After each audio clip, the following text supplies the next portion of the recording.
Have we started? Okay.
Əziz və hörmətli yeni çağırışçılar. Əgər planınız 1 illikdirsə, düyə əkin. Planınız 10 illikdirsə, ağac əkin. Planınız 100 illikdirsə, uşaqlara təhsil verin, deyirdi böyük mütəfəkkir Konfutsi. Yeni çağırışların bugünkü qonağı dünyadan nüfuzlu alimlərdən biri kimi tanınan Çinli tədqiqatçı, Melbourne Universitetinin təhsildə liderlik üzrə professoru, Kansas Universitetinin qabaqcıl professoru, Michigan Dövlət Universitetinin Təlim və Texnologiya Mərkəzinin qurucu direktoru Yang Zhou da öz fəaliyyəti ilə 100 illik planı dəstəkləyən, insanların beynində toxum əkən alimdir. Təhsil prosesinə töhfə verməyə çalışan, böyük hədəfləri olan hər kəsi salamlayırıq. Məlumat üçün bildirək ki, Yang Zhou Oregon Universitetinin Təhsil Kollecində sədr, Qlobal və Onlayn Təhsil İnstitutunun direktoru vəzifələrində çalışıb. Daha əvvəl o, qeyd edildiyi kimi, Michigan Dövlət Universitetinin Təhsil Kollecində professor kimi fəaliyyət göstərib, burada Öyrənmə və Texnologiya Mərkəzinin qurucu direktor işləyib, Konfutsi İnstitutunun və eyni zamanda ABŞ-ın Çin Təhsil Mükəmməlliyi üzrə Tədqiqat Mərkəzinin icraçı direktoru olub. Bir sıra qlobal mükafatlar laureatı Yang Zhou, Milli Təhsil Akademiyasının və Beynəlxalq Təhsil Akademiyasının görkəmli üzvüdür. Tədqiqatları qloballaşma və texnologiyanın təhsil sahəsindəki təsirlərinə yönələn professor 30-dan çox kitabın müəllifidir. Fürsətdən istifadə edib cənab professora proqramımıza qatıldığı, öz dəyərli təcrübələrini paylaşmağa razı olduğu üçün xüsusi təşəkkür edirik. Eyni zamanda proqramı yeni çağırışları dəstəkləyən Təhsil Nazirliyinin rəhbərliyinə və öz komandamıza əməyi keçən hər kəsə xüsusi təşəkkürlər. Cənab Zhou, icazənizlə suallara keçid alaq. Bir daha sizi salamlayırıq və xoş gəlmişsiniz. Thank you. I'm very happy to be here. Thank you very much.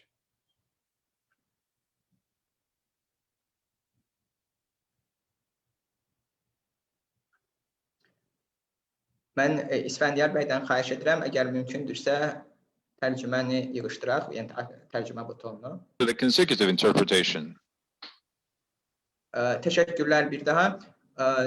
Cənab Zhou, çıxışlarınızda qeyd etmişsiniz ki, seçim edə bilmək öyrəndiyim ən önəmli dərsidir.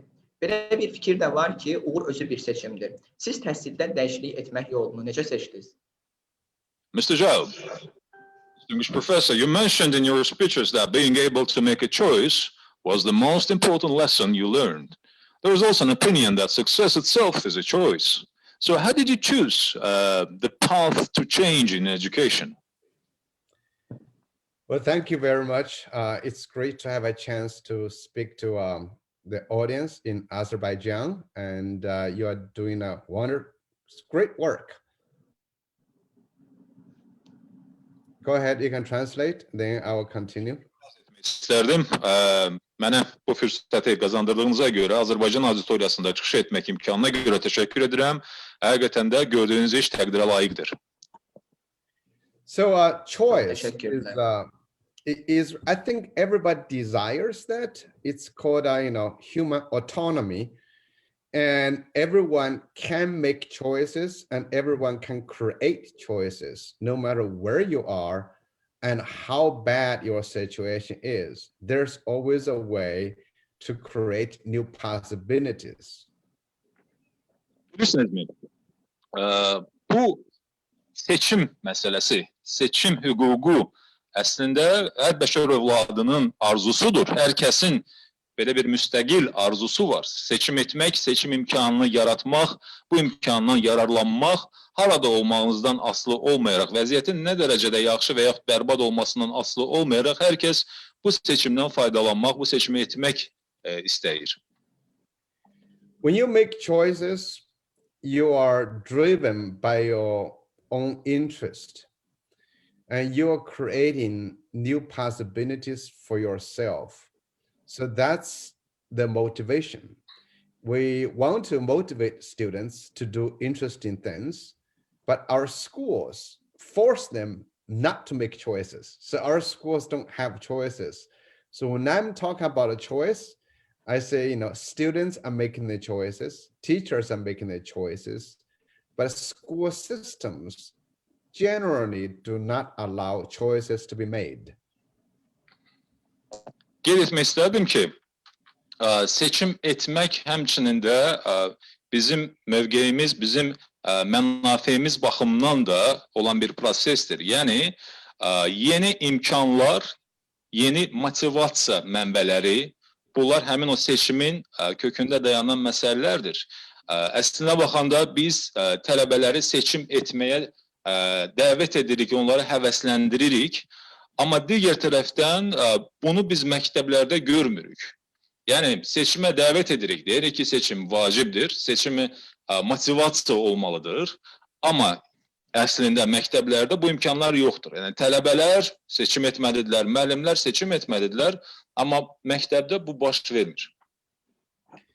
So this is why I want to encourage students to make choices. If you look at all the creators, from Steve Jobs to Elon Musk, all the great scientists, Charles Darwin, all the great scientists, all the inventors, they made choices outside. So when we talk about creators, inventors, we need to give them the opportunity to make choices. When schools give students more opportunities to make their own choices, students will learn better. They are more likely to create and to invent. And that's what we need, in the 21st century. Ümumiyyətlə fikir versəz, yəni bütün dahi insanlar, bütün ixtiraçılar, istər Elon Musk olsun, istər Steve Jobs olsun, istər Charles Darwin olsun, yəni bütün alimlər, onlar seçim ediblər. Öz fəaliyyətlərində, öz həyatlarında müxtəlif seçimlər ediblər. Yəni seçim imkanını tanımaq, onu təmin etmək çox vacibdir. Biz görürük ki, o məktəblərdəki tələbələrə, şagirdlərə bu seçim imkanı verilir, həmin məktəblərdə öyrənmə mühiti daha yaxşıdır, nəticələr də daha yaxşı olur. Yəni bir növ biz tələbələrə ixtiraçı olmaq, alim olmaq, yaradıcı olmaq imkanı yaratmalıyıq. Your next question. Növbəti sual. Siz təhsildə dəyişiklik etmək qərarını necə verdiniz? Bu yolu necə seçdiniz? How did you actually select this pathway? What made you to actually make the choice in education? How did you choose the path to change in education in terms of your personal experience? Well, that's it's very hard to answer the question because I've been doing this for over 30 years, almost 40 years. In the beginning, I just chose to do what I was good at. I was interested in studying, in reading. And so I followed that piece. I avoided doing my farm work in the village because I was bad at that. So I am not sure I choose to do educational change. It's all a lot of accidents, a lot of opportunities. So my encouragement is for everyone is to take advantage of what you have and create possibilities beyond that.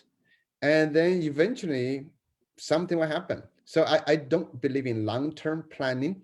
It's not because, when I was 5, I planned to change education. No, I wasn't able to do that. I don't think anyone can actually do that. Mən belə deyim, bilirsinizmi, bu suala cavab vermək o qədər də asan deyil. Yəni bir mənalı cavabı olan sual deyil. Yəni 30 ildən çoxdur ki, təqribən 40 ildir ki, mən bu fəaliyyətimlə məşğulam.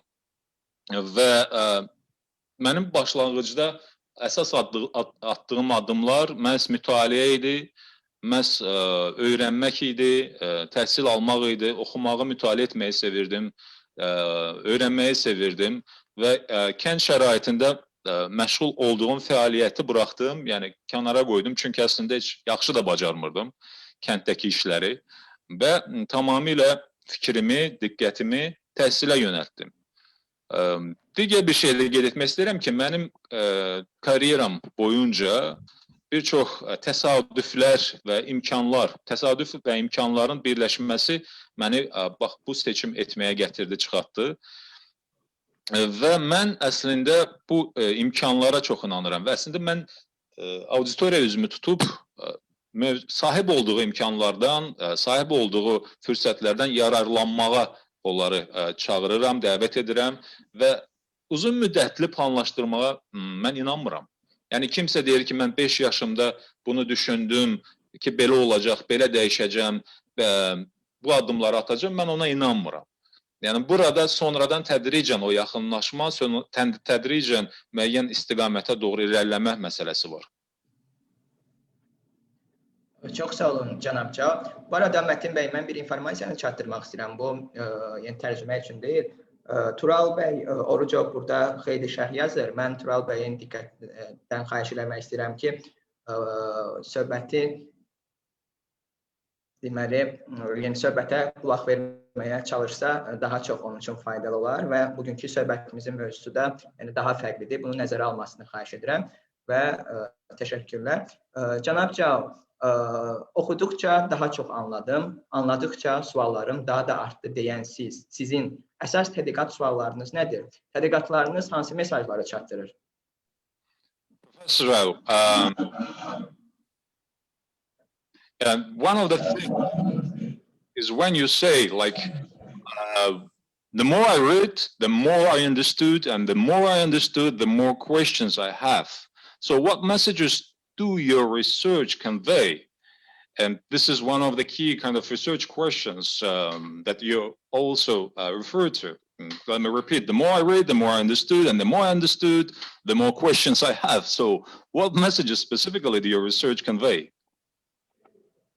Well, it's very simple.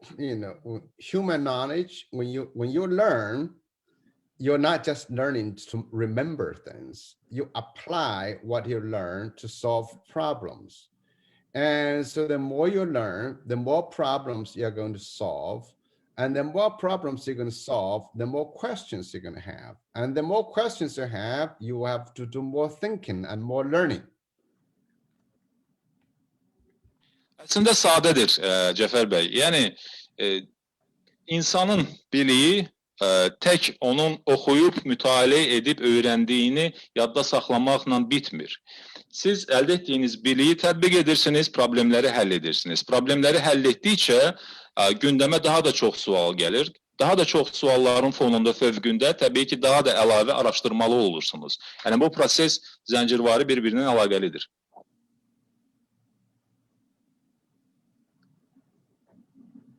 Yəni və sizin əsas fokuslaşdığınız istiqamət nədir?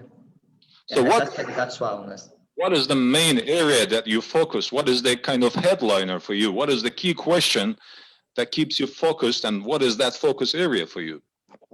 Well, right now, it is about how do we personalize education for students.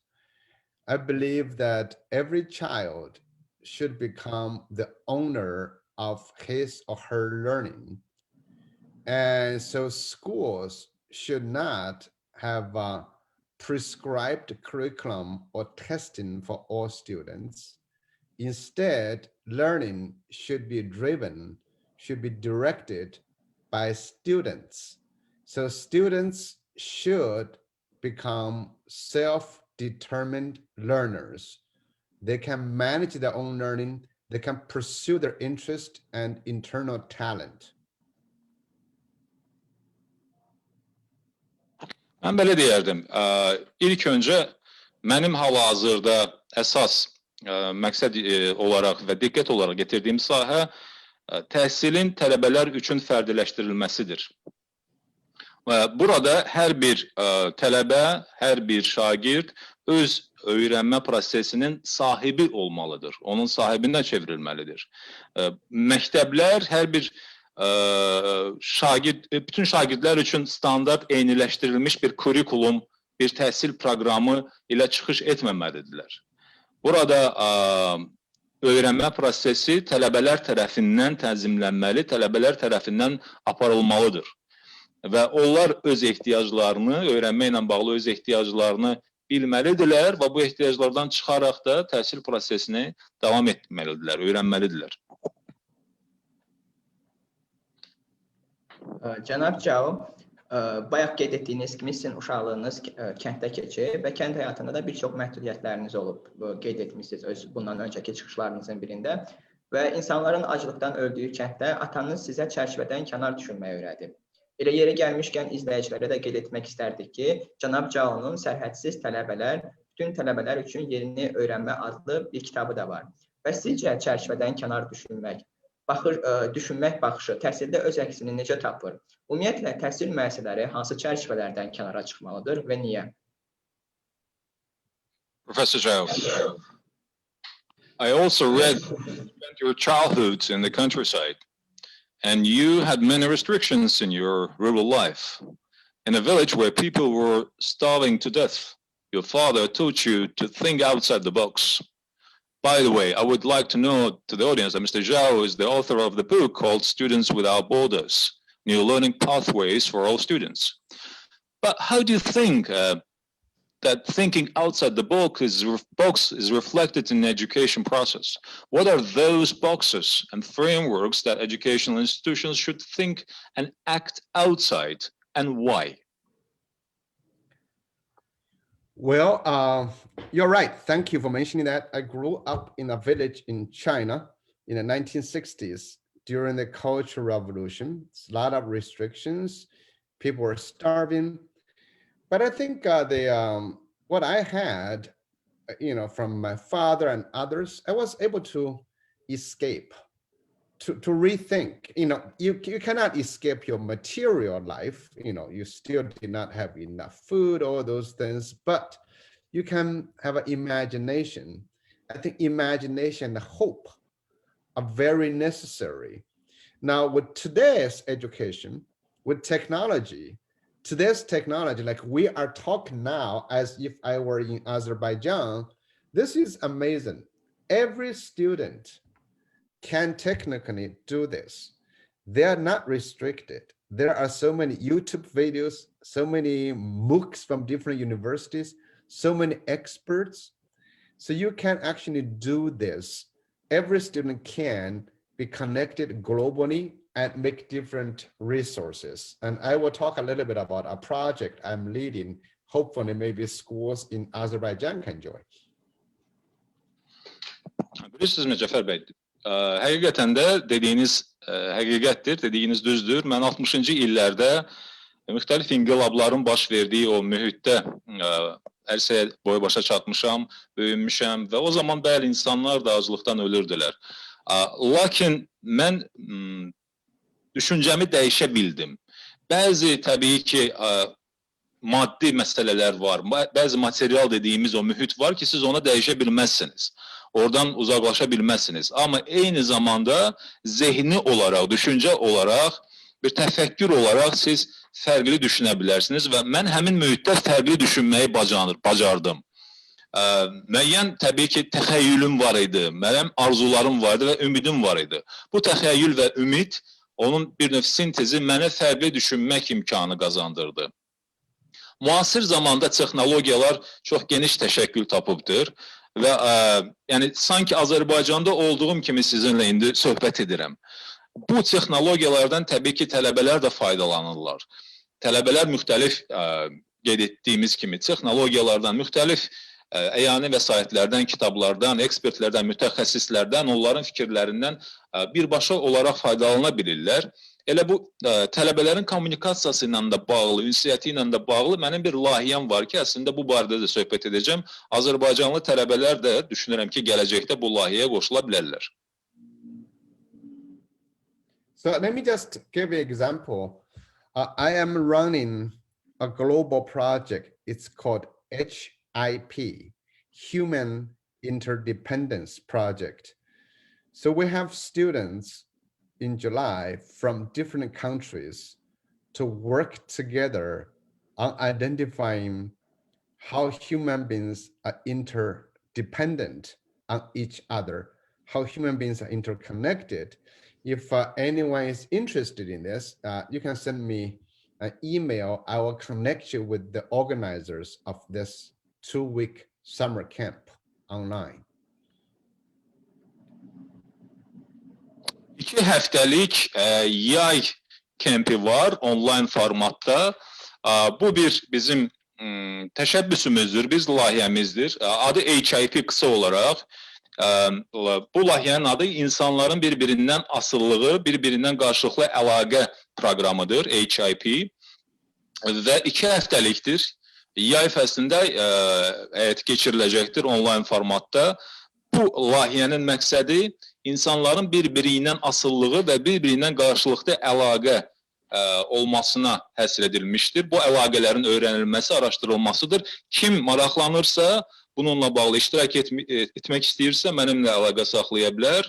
Mən də aidiyyəti deməli tərəflərə sizin sorğunuzu, müraciətinizi çatdıracağam bu layihə ilə bağlı olaraq. Çox sağ olun cənab Cao məlumat üçün. İzləyicilərimizi yəni bununla bağlı da məlumatlandırarıq. Yəni sizin bizə verdiyiniz informasiyaları onlara da proqramdan sonra da çatdırarıq. Cənab Cao, bir çox ölkələri gəzərkən müşahidə etdiyiniz əsas məqam olaraq 21-ci əsrin fərqli təhsilə ehtiyacının olduğunu bildirmisiniz və qeyd edirsiniz ki, bu həm də sizin həmkarlarınızla ortaq qənaətinizdir. Hətta bildirirsiniz ki, məktəblərin əksəriyyəti hələ də sənaye çağındadır, 21-ci əsrdə deyirlər. 21-ci əsrin təhsili necə olmalıdır? Belə bir təhsil prosesi üçün hansı addımlar atılmalıdır? Professor Zhao, thank you very much for the information on HIP project. We will make sure that this project information is communicated to the audience, and so we can liaise everyone who is interested to participate. Meanwhile, let me switch to the next question. Professor, the main point you observed while visiting many countries is the need for different type of education in the 21st century. You also know that this is your colleagues' common opinion too. You even say that most schools are still in the industrial age, not in the 21st century. So what should be the education of the 21st century like? What steps should be taken? What actions should be made for such an educational process? That's a big question. So I will answer probably in 3 parts. First thing, I've written a lot about this. You should have really 21st century education should have 3 things at least. 1, student driven. That's called personalization. That is, you have to allow students to drive their own learning. So that means governments, countries have to move back in their curriculum requirement. They cannot require all students to learn the same thing. Second, all learning should become product oriented. We should help students to develop an orientation and the ability to solve problems for other people. That's how you translate what you are good at into solutions to other people's problems. So all learning should start by identifying the problem, then develop the solution. So learning is done by doing. The third, all learning should be globally connected. That is, you are in a classroom, you are in your own local environment, but your learning is not only in Azerbaijan or in the US or China. Students can learn from others on a global scale. Thank you. Əslində çox böyük sualdır, həcmli sualdır Cəfər bəy. Ona görə sualın cavabı 3 hissədən ibarətdir. Mən bu barədə bir çox əsərlər, bir çox məqalələr yazmışam 21-ci əsrin təhsilinə dair. 21-ci əsrdə təhsil zənnimcə 3 hissədən ibarət olmalıdır. Birinci təhsilin cəhəti, təhsil məhz tələbə yönümlü olmalıdır. Tələbələr tərəfindən irəliyə aparılmalıdır. Yəni fərdiləşdirmə olmalıdır. Fərdiləşdirmə deyəndə dövlətlər, hökumətlər, aidiyyəti qurumlar, təhsil qurumları tələbələrə elə bir şərait və imkan yaratmalıdırlar ki, onlar bu prosesə rəhbərlik edə bilsinlər. Yəni, hansısa şablon, bir kurikulum tələbələrin üzərində yük olaraq qalmamalıdır. Dar bir kurikulum çərçivəsində qalmamalıdırlar. Onlara bu mənada müəyyən bir muxtarlıq, həmçinin də müstəqillik tanınmalıdır ki, bu prosesdə tələbələr aparıcı qüvvəyə çevirsinlər. İkinci, odur ki, təhsil məhsul yönümlü olmalıdır. Yəni, nəticə etibarilə təhsil prosesində hansı məhsul hasil ediləcəksə, istehsal olunacaqsa, ona doğru təhsil yönəlməlidir. Yəni, məhsul yönümlü olmalıdır. Burada tələbələrin problemləri həll etmək bacarığı ön plana çəkilməlidir.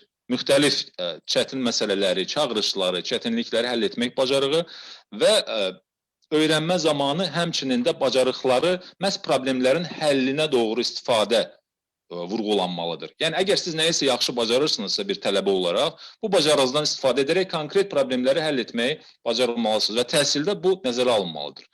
Və üçüncü cəhət, bu da odur ki, qloballaşma olmalıdır təhsildə. Nə mənada qloballaşma? Yəni, hansısa bir mühitlə, bir sinif otağı ilə, bir məktəblə tələbənin öyrənmə imkanları məhdudlaşdırılmamalıdır. Yəni, tələbə Azərbaycanda sinifdə təhsil ala-ala, eyni zamanda Çinlə, eyni zamanda ABŞ-la, eyni zamanda dünyanın digər və müxtəlif yerlərindən ünsiyyət qurmaq, oradan nəyisə öyrənmək imkanına sahib olmalıdır. So the first thing is government should not require students to only spend all their time on required curriculum. Students should be given free time to pursue what they want to learn. Second is that teachers should not think they are the only one who is teaching students. Teachers can change that a lot. And also teachers should think that in the 21st century, they really should become a different kind of teacher. They are a coach, a consultant, a resource manager, not the person who teach you something.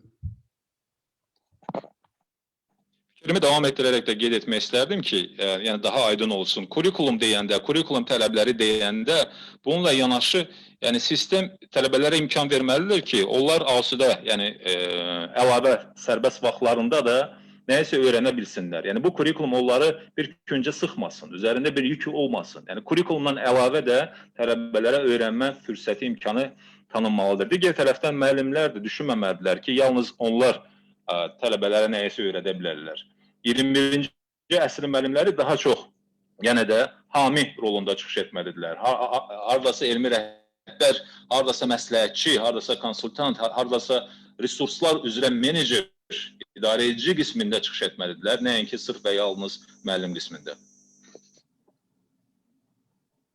Çox sağ olun, cənab Cao. Və bildiyim qədərilə bu siz səsləndirdiyiniz 3 maddə təhsildə dəyişiklik üçün yeni paradigma olaraq siz tərəfindən irəli sürülür və həqiqətən də olduqca çox maraqlıdır. Və sizin müşahidələrinizdən biri də təhsil siyasətində elmləşdirməyə yönəlik qlobal bir fəaliyyətin olduğu ilə əlaqəlidir. Bir-birinə bənzəyən standartlar, testlər və proqramların yaradıcılığı boğduğunu və fərdiləşməni azaltdığını önə çəkirsiniz. Bu prosesdə fərdiliyi qoruyub saxlamaq üçün sizcə hansı redaktörlərə ehtiyac var? Professor Zhao, thank you for your valuable inputs talking about the paradigm for change in education. One of the observations is related related to the global process aimed at identical education policy. You claim that the identical and similar programs and standards and curriculums are suppressing and halting the creativity and individuality of the students. So what kind of amendments and modifications are needed to maintain individuality, personalization in the process? What can you say about this? So that's to maintain personalization. Thank you. All right, I think I understand. You know, you were chopping a little bit, but I think I understand the question. Every country has its own. Do you want me to repeat the question? I can repeat. That's okay. I understood. I think that's okay. So every country, like Azerbaijan, the US, everybody has its own national or state educational policies. And they have their own expectations. In different countries, you have different culture, different social systems, different political systems. So for that reason, government should control some of the curriculum. Make sure, you know, people living in Azerbaijan are good citizens. But that's a small piece, maybe 30% of the time. But then what you need is you want individual students to become unique and great in order to fight against artificial intelligence, to fight against technology. I'm sure Azerbaijan, you're going to face the same issue, is that, you know, you got a lot of oil, you got a lot of gas, but how do you get students in the end to enjoy a life of their own?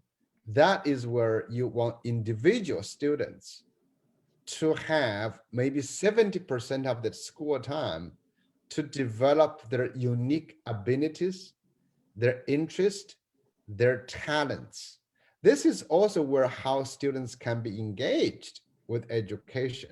If you don't pay attention to students' motivation and choice, they won't be able to be engaged in schools. I am sure in Azerbaijan, you have many, many students who are not interested in schools.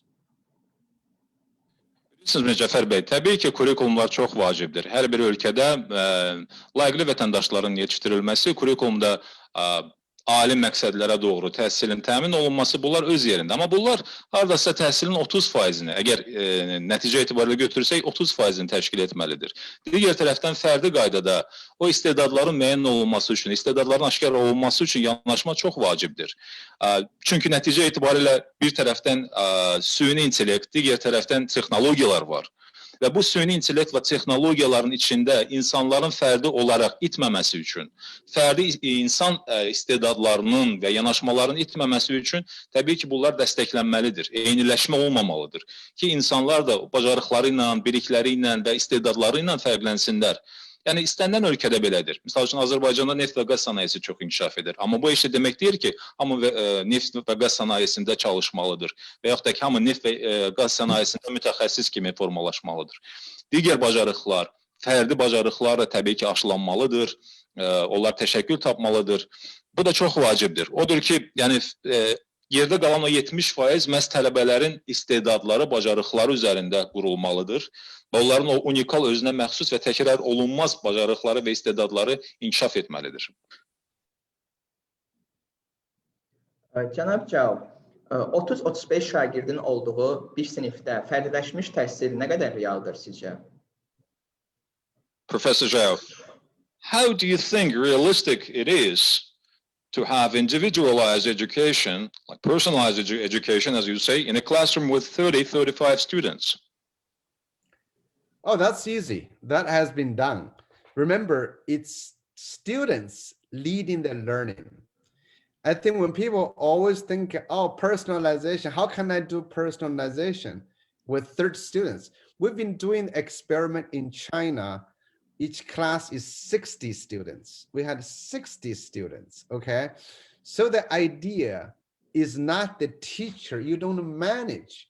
You work with individual students. They can work with small groups. They can work in large groups. So what you need to do is very strategically try to understand the interest, the passion, and the strength of individual students. you develop a plan, then they will work together with each other. If they need something, they get online to learn from other places. Remember, teacher is a manager, is a consultant to individual students. You don't manage 30 students. That will be very hard to do. Even if you want to manage, you may want to manage like 5 instead of 34. That needs to rethink about how students organize. Aslında sualın cevabı çox asandır Cəfər bəy. Biz burada tələbələrə prosesə rəhbərlik etmək imkanı veririk.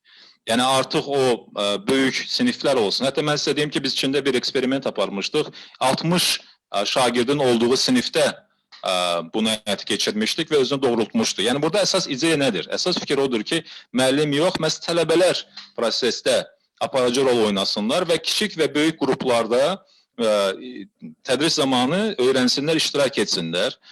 Burada onların əsas maraqları, onların o coşqusu və onların güclü cəhətləri nəzərə alınmalıdır müəllimlər tərəfindən prosesi daha rahat idarə etmək üçün. Və burada təbii ki, tək müəllim qismində deyil, həmçinin də bir növ tənzimləyici, idarə edici, məsləhət verici, məşvərət imkanları qazandıran bir müəllim rolunda çıxış etməlidir. Yəni, fərdi şəkildə bir-bir tələbələri idarə etməkdənsə, bax bu, yəni onların güclü cəhətlərini, onların o coşqusunu, marağını, mənafeyini nəzərə alaraq qrup şəklində idarə etmək də mümkündür ki, onlar özləri öyrənsinlər, özləri bu prosesə sahib çıxsınlar. Çox sağ olun, professor. Bəs Çinin PISA nəticəsindəki yüksəlişi barəsində bizə nə deyə bilərsiniz? Çinin PISA-dakı nəticəsindən hansı dərsləri çıxarmalıyıq? Bu bizə hansı mesajları verir? Thank you, Professor. Professor, what can you tell us about China's rising performance in the PISA evaluation, PISA assessment? What lessons we can learn, what lessons we can take away from China's PISA performance? What messages does it convey to all of us? Well, first of all, I don't think China rise. China has always been good at taking tests. Okay, so I don't think there's a lot of lessons to learn from China. I really strongly encourage to read an article I wrote about PISA. I called 20 Years of Havoc. It's basically PISA has created the biggest problems globally for education in the 21st century. PISA itself is a lie. It doesn't tell real quality of education. PISA itself has too many problems to be trusted. So I'm not a fan of PISA, and I don't think there are lessons from China. Cəfər bəy, mən belə deyim, mən düşünmürəm ki, Çinin o PISA qiymətləndirmə sistemində bir artan performansı olubdur, artan nəticələr olubdur. Bilirsiniz nəyə görə? Çünki sadəcə olaraq Çinin nəticələri həmişə yüksək olubdur. Yəni bu hansısa təbii bir hadisə deyil. Onlar Çin, mən deyərdim ki, təhsildə test və imtahan baxımından həmişə yüksək nəticə göstərmişdir. Mənim buna dair bir məqaləm var. 20 Years of Hard Work məqaləsidir. Yəni 20 il ərzində zəhmətli iş, ağır iş və 20-ci əsr dedikdə, bilirsinizmi, mən ümumiyyətlə PISA-ya inanmıram. Yəni PISA bu qiymətləndirmə sistemi başdan ayağa yalandır. Və onun özündə elə, PISA sisteminin özündə bir sıra çatışmazlıqlar, bir sıra problemlər var ki, onlar özünü göstərir. Yəni bunu mən bir mənalı olaraq deyə bilərəm. Niyə inanmırsınız? Why do you think the PISA is a lie? Why you don't trust the PISA, Professor Zhao? Well, there are many reasons, and let me actually send you a link to this article you can share with people. And so this is the link of the article I wrote. So, well, first of all, if you look at the PISA, what it claims to measure is called what skills we need for the 21st century. First of all, there's no evidence that did that. How do we know what the measure is what we need in the 21st century? We don't know. There's never any empirical evidence to show that. They just said it. Second of all, if you compare it with other studies, TIMSS, for example, trends in international mathematics and science study is highly correlated. But PISA says, oh, we're trying to do something different. It's doing the same thing as TIMSS. Third, no matter what PISA measures, it won't work.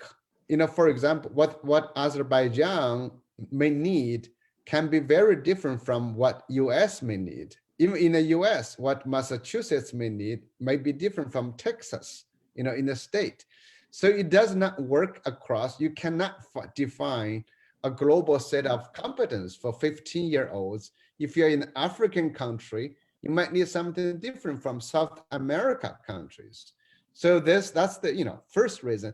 Then there are a lot of technical issues, sampling, statistical modeling, and tests, and in language.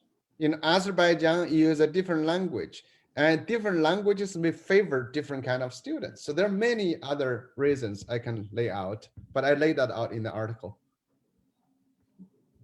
Mən chat bölməsində həmin barəsində danışdığım və müəllifi olduğum məqalənin linkini göndərmişəm Cəfər bəy. Siz onu da paylaşa bilərsiniz.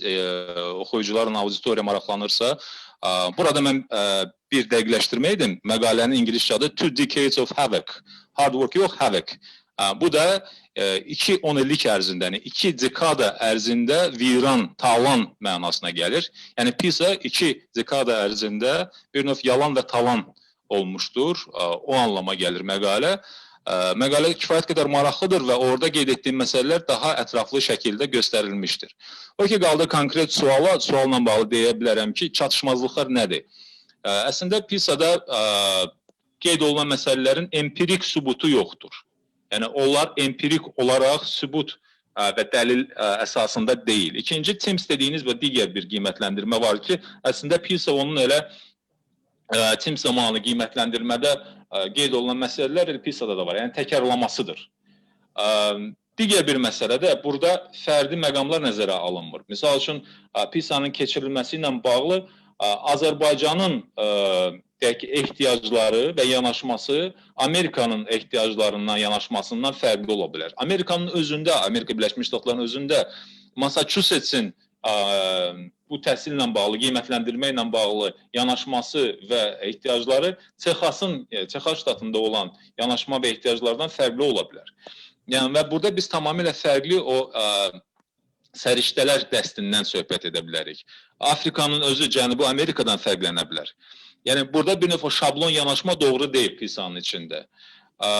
Digər tərəfdən, misal üçün, texniki burada qüsurlar var. Texniki qüsurlar nədən ibarətdir? Nümunələrin götürülməsi məsələsi, bununla yanaşı statistik modelləşmə ilə bağlı olan müxtəlif məsələlər, yəni PISA modelinin içindəki qüsurlar haqqında söhbət edirəm. Yəni, nümunələrin götürülməsi, statistik modelləşmə və bir də ki, dil. Yəni ki, verilən tapşırıqlarda istifadə olunan dil tamamilə fərqli anlaşıla bilər. Çünki həmin tapşırıqlar Azərbaycan dilində və yaxud da ki, dünyanın digər xalqlarının dillərində fərqli izah olunur, fərqli şəkildə çatdırılır və başa düşülür, nəinki ingilis dilində. O baxımdan da, yəni PISA-nın daxilində bir sıra qüsurlar var. Təşəkkürlər, cənab Cao. Bəs Çin təhsil sisteminin hansı nümunəvi tərəflərini bizimlə paylaşa bilərsiniz? What are those features, Professor Zhao, of a Chinese education system that could be a role model for us? What are those patterns of the Chinese education system that we can follow as the example? I am not sure. I think what we should learn probably from China is that everybody pay attention to having their children to compete in the education system. And the Chinese education is wanting to change. Chinese education has a lot of problems, you know, they're struggling with that. So I am not sure there's much to learn. Əslində baxanda, Cəfər bəy, mən düşünmürəm ki, Çin təhsil sistemindən götürəcəyimiz bir çox ibrətlər var. Yəni, dəyişmək üzrədir və orada çox sərt mübarizə gedir. Elə təhsil sistemində iştirak edənlər arasında, tələbələr arasında. Amma bir çox problemləri var və həll olunmamış problemləri var. Odur ki, mən düşünmürəm ki, Çin təhsil sistemindən götürüləcək bir çox dərslər, ibrətlər və yaxud faydaları var. Cənab Cao, Çin təhsilindən danışmışkən, belə bir müqayisədə var ki, Finlandiyadan fərqli olaraq Çində təhsil almağın məqsədi imtahanda uğurlu nəticələr göstərməkdir. Çində şagirdlər dərsdən gec gəlsələr belə, gecə saat 1-ə 2-yə qədər ev tapşırıqlarını həll etməyə fokuslaşırlar. Zaman-zaman bizə də ev tapşırıqlarının çox olması ilə bağlı müəyyən narahatlıqlar səsləndirilir. Sizcə, təhsil alanları hansı məqsədə hazırlamalıyıq? Ümumiyyətlə, ev tapşırıqları necə tənzimləməlidir? Professor Zhao, talking about Chinese education system, I would like to follow up with the next question, if I may. There's also such a comparison that unlike Finland, the purpose of studying in China is to perform successfully in the exams.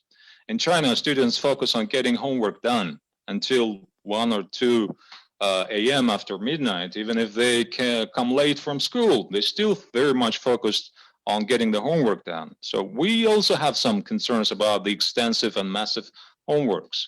What do you think about it? What do you think we should prepare the students for? How should, broadly speaking, the homework be regulated? And what is the key point here? Thank you. Well, homework is generally right now useless. You know, the way we get homework is not very useful. You can do more interesting homework, and you know, you can expand the learning time of school.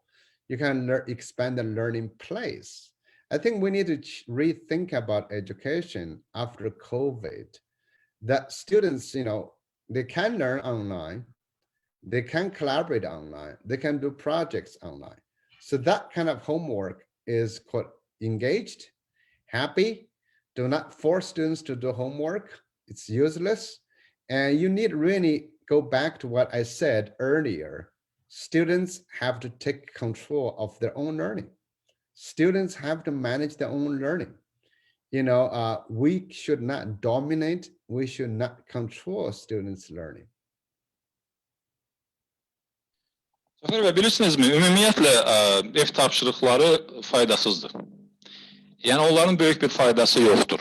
Hələ əgər bu ev tapşırıqları məcbur edilirsə, yəni tələbələr buna məcbur edilirsə, zorla ev tapşırıqlarının həyata keçirilməsi, yəni onlar hazırki vəziyyətdə təhsilin çox böyük bir hissəsini təşkil edirlər ev tapşırıqları. Halbuki o vaxt ərzində, o vaxtda daha öyrənməyə, yeni biliyin əldə olunması üçün daha səmərəli şəkildə öyrənməyə həsr oluna bilərdi, istifadə oluna bilərdi. Biz burada öyrənmənin həm məkan, həmçinin də məqam baxımından, həm vaxt, həmçinin də yer baxımından dəyişikliyini həyata keçirməliyik. Xüsusilə bu COVID-19 pandemiyasından sonra biz təhsili yenidən dərk etməliyik. Onlayn şəkildə əməkdaşlıq, yəni söhbət tələbələr və şagirdlər arasında onlayn rejimdə əməkdaşlıqdan, işbirliyindən gedir, araşdırmalardan gedir. Və elə format yaratmaq lazımdır ki, bayaq dediklərimə qayıdıram elə Cəfər bəy. Elə format, elə imkan yaratmaq lazımdır ki, tələbələr nəyəsə məcbur edilməsinlər, onlar sövq edilsinlər, onlara həvəsləndirilsinlər. Elə bir mühit yaradılmalıdır və yenə də təkrar edirəm, tələbələr bu prosesə rəhbərlik etməlidirlər, bu prosesə sahib çıxmalıdırlar. Onların marağı olmalıdır, həvəsi olmalıdır ki, müəyyən tapşırıqlar etsinlər və mümkün qədər qeyd etdiyim kimi COVID-19-dan sonra onlayn formatda müştərək iş, birlikdə araşdırma, yəni iş deyəndə tələbələrin ünsiyyəti, tədqiqatlar və s. kimi imkanlar təmin olunmalıdır. Jafar, you've been asking very good questions. So I have about another 10 minutes. I have another meeting. So your questions have been wonderful. Just go ahead and ask some of the most important questions you want to ask. Vaxtım təəssüf ki, vaxtımız məhduddur. 10 dəqiqə ardasa reglamentə görə vaxtım var. Çox maraqlı suallar verirsiniz, geniş suallardır. Amma istəyirsinizsə keçək ən belə həll edici suallara. Təşəkkürlər, baş üstə. Thank you very much, Professor. Thank you for noting this. We will do that with pleasure. Cənab Cao, Konfutsi deyirdi ki, oxudum, unuttum, gördüm, xatırladım, etdim, öyrəndim. Belə bir gerçəkliyə təhsil müəssisələri necə səs verməlidir?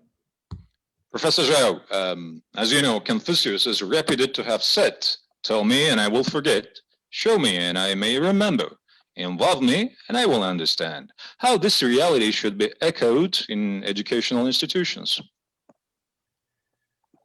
Well, Confucius said that, John Dewey said that, everybody said that, is the basic thing is that we have arrived at the time that every student should experience, should not be told. And plus, more importantly, with the Google, with the internet, information is not important. Information explodes. We need our students to develop, not to remember the knowledge, but develop competence and ability through exploring the knowledge. And because knowledge you can forget, what you need is wisdom, is competence.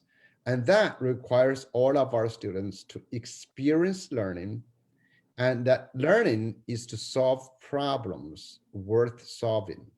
So we got to have our students to become students in their own life.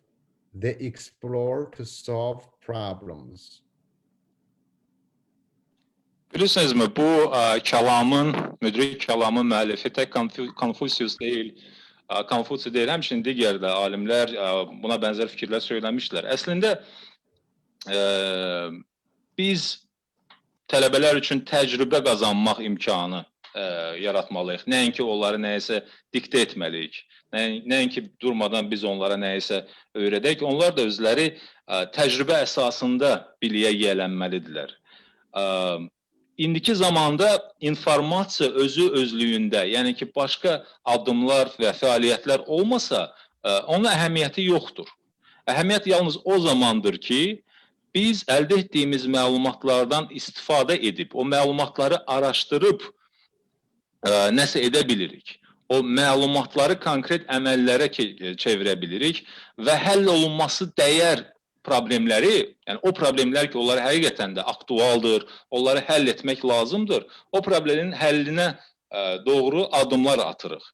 Yəni burada başlıca məsələ tələbələrin, öyrənənlərin nəyəsə kəşf etmək, iftida etmək, araşdırmaq, əldə etdiyi informasiyanın fonunda mövcud cari aktual problemləri həll etmək bacarığıdır. Bu əsas, mən deyərdim ki, dəyərlərdən biridir. Çox təşəkkürlər və son icazənizlə 2 sualı səsləndirmək istəyirəm. Deməli, Konfusiyadan söz düşmüşkən, Konfusiya Zuckerberg kimi yaradıcı və təşəbbüskar istedad şəxsləri yaratmaq üçün məktəbləri biz necə dizayn etməliyik? Yaradıcı və təşəbbüskar kitabının müəllifi olaraq siz bu barədə nə deyə bilərsiniz? Və bir də xahiş edirəm, əgər mümkündürsə, sizin qeyd etdiyiniz çox maraqlı bir paradigma var idi. Dəyər yaradan məhsul yönümlü tədris. Buna da biraz aydınlıq gətirərdiniz. Çox sağ olun. Professor Zhao, thank you for your response. Last 2 questions, if I may. Speaking of Confucius, how to design school to develop creative and entrepreneurial talents, such as Confucius and Zuckerberg. What can you say about this as the author of the book World-Class Learners, Educating Creative and Entrepreneurial Students? And also, I would like you to elaborate a little bit on the productive-oriented education. What do you specifically imply? A little bit kind of elaboration to that extent too. Thank you. Thank you. I think I've already said something about how to build a future school, like 3 elements, as I said: personalization, product orientation, and globally connected or global connection. And so we want to think about all students. They are not in school to prepare for the future. We have this adults thinking to say, oh, children in our school, they study hard, we prepare when they're 18, they enter the world. It's not like that. Human life is continuous. So we need to think their young life as productive as active. And then they need to solve problems when they go to school. So that's product-oriented learning. They can identify a problem to solve. And the problem is something they are dealing with, they're not happy with, they're dealing with, so they learn about identifying problems. Machines can solve problems, but machines cannot identify problems. So in the future, I'm hoping schools are communities where students are problem identifiers and problem solvers following their own heart. So they are local and they're global, and they're driving the problem solution process. So that's really what I was emphasizing from my book. Thank you. Bundan önce qeyd etdiyim kimi, yenə də təkrarlanım, 3 əsas istiqamət var. Fərdiləşmə, məhsul yönümlü təhsil və bir də ki, qlobal ünsiyyət imkanları olan təhsil. Nəzərə almaq lazımdır ki, çox zaman yanaşma belədir ki, övladlarımız təhsil alır, gənclər, uşaqlar təhsil alır, onlar gələcək həyata qədəm qoymaq üzrədirlər, onlar əslində yaxşı oxusalar, gələcək həyatını təmin edəcəklər. Bilirsinizmi, tam da belə deyil.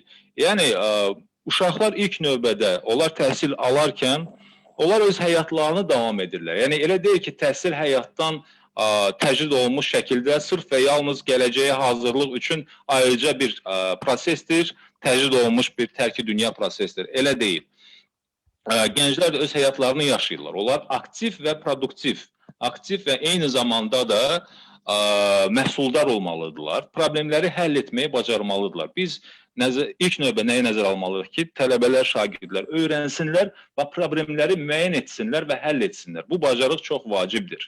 Maşınlar, mexanizmlər, onlar problemləri həll etməyə doğru hazırlanıblar, istehsal olunurlar. Amma həmin bu mexanizm və maşınlar problemləri hiss etmək, onları görmək, onları müəyyən etmək bacarığına sahib deyirlər. Odur ki, biz tələbələri məhz bu istiqamətdə problemləri görmək, sezmək, onları müəyyən etmək və həll etmək yönündə xüsusilə də inkişaf etdirməliyik. Çox sağ olun, cənab professor. Və proqramın ənənəvi bir sualını səsləndirmək istəyirəm icazənizlə.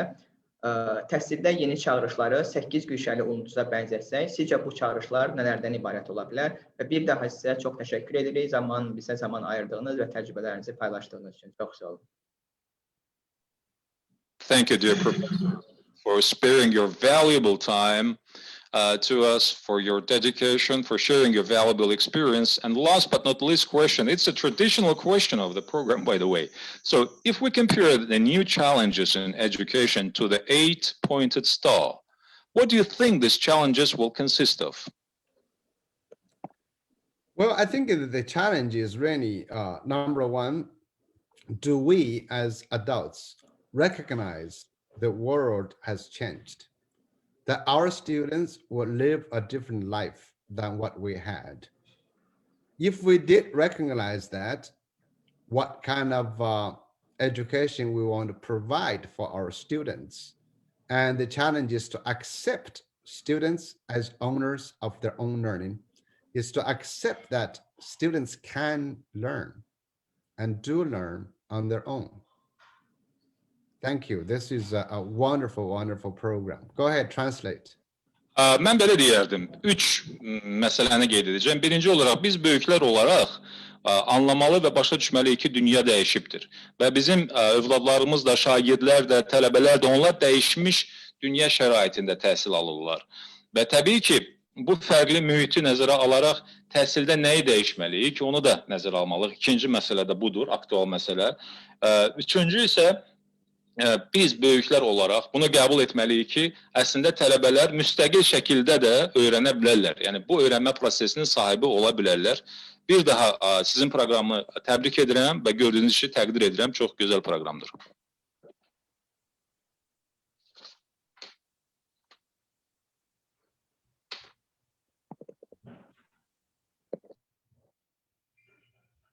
Mikrofonu zəhmət olması yandırardınız Cəfər bəy. Cənab Cao, çox təşəkkür edirik sizə bir daha. Əlavə etmək istədiyiniz hər hansı bir informasiya varmı? Yoxdursa, mən icazənizlə yekun bir çağırış etmək istirdim. Çox sağ olun. Professor Zhao, thank you enormously. Thank you indeed very much for your valuable thoughts. We are going to conclude, and I'm going to summarize, unless you have something to add, like the very few and last addresses. Please go ahead. I just want to thank you very much. Thanks for the interpreter. Beautiful translation. I hope I can make it Azerbaijan sometimes, and just you raised very good questions. I enjoyed it. I have to leave now. I have another meeting. Thank you and goodbye. Thank you so much again. Thank you, Professor. It was a privilege and honor to translate for you. Thank you. Professor təşəkkür etdi bir daha proqrama görə, gözəl suallara görə və tərcüməyə görə. Çox məmnun qaldı, uğurlar arzuladı. Digər bir proqrama qatılmaq üzrədir. Ona görə sağollaşdı. Təşəkkür edirəm. Çox sağ olun Mətin bəy. Sizə də sonsuz təşəkkür edirik belə gözəl tərcümə üçün və qeyd edək ki, tərcüməçimiz Mətin Axundlu idi və bir daha cənab Caya və bu yeni çağırışları dəstəkləyən Təhsil Nazirliyinə, rəhbərliyinə və komandamıza, əməyə keçən hər kəsə xüsusi təşəkkür edirik. Və ənənəyə sadiq qalaraq proqramın yekununda qısa bir hekayəni dilə gətirmək yerinə düşər. Deməli, auditoriyada professor içində böyük daşlar olan bankanı tələbələrinə göstərib sual verir ki, banka doludurmu? Tələbələri bəli deyir. Professor bu zaman bankaya xırda daşlar əlavə edir və yenidən tələbələrinə üz tutur. Bəs indi necə? Tələbələr təbəssüm edərək əlbəttə doludur deyirlər. Professor bu dəfə bankaya qum əlavə etməyə başladıqda tələbələr təəccübünü gizlətmirlər və olmaz, mümkün deyil dediklərini yenidən düşünməyə başlayırlar. Bugünkü qonağımız Yang Zhao'nun atası cənab Zhao'ya nə öyrətmişdi? Çərçivədən kənar düşünməyi. Bəlkə əsas yeni çağırışlardan biri elə çərçivədən kənar düşünməkdir. Elə deyilmi? Növbəti yeni çağırışlarda görüşənədək. Çox sağ olun.